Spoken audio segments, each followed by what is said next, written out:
Hi, my name is Rhea, and I'm a licensed clinician at Thriveworks in Reston, Virginia.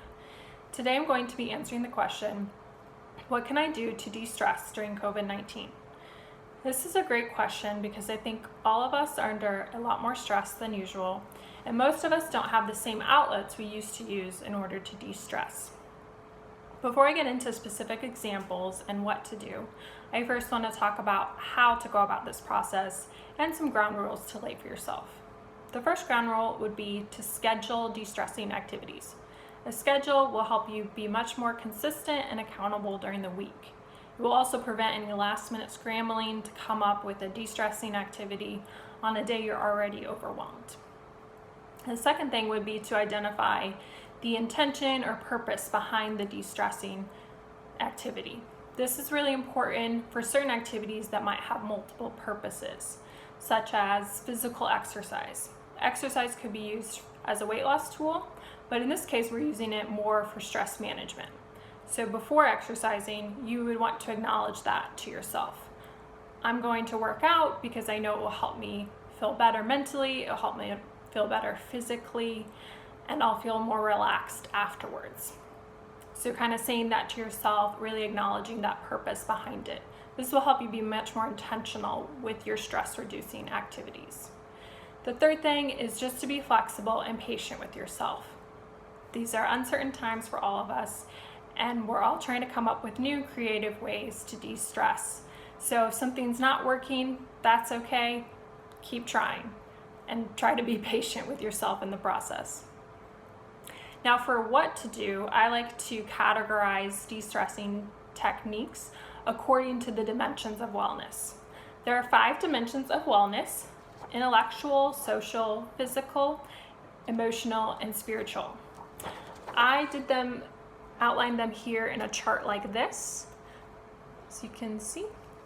But you could just do listing them out if that's easier for you. Sometimes a visual helps. But this is a good way to kind of categorize what things you're doing throughout the week and make sure that you're hitting kind of all 5 areas. Not necessarily every day, but at least throughout the week that you're incorporating activities from each domain.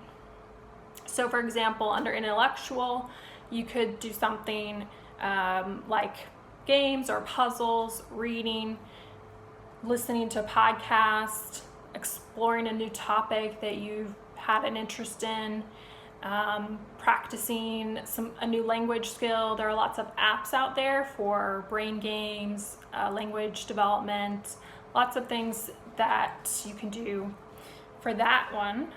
For social, I think a lot of people are using virtual technology to connect with people. This is really important to stay connected to friends, family, coworkers, through video calls, through phone calls, chatting with your coworkers to stay connected, and maybe setting up virtual game nights. I've heard companies doing virtual water cooler or virtual happy hours for their employees. So there's a lot of great ideas that you can still use to connect with people socially. Physically, there are a lot under this category. Could be taking walks, taking a hot bath, drinking tea at night, practicing some new dance moves, finding a YouTube video for a certain dance you want to learn, deep breathing. Yoga is one I really enjoy that I found helpful both physically and mentally, helps with stress.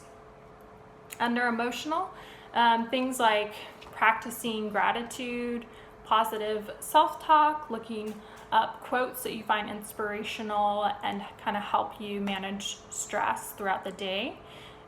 Therapy or talking to a close friend is another good way to take care of your emotional stress. Under spiritual, this could be prayer, meditation, reading a spiritual book.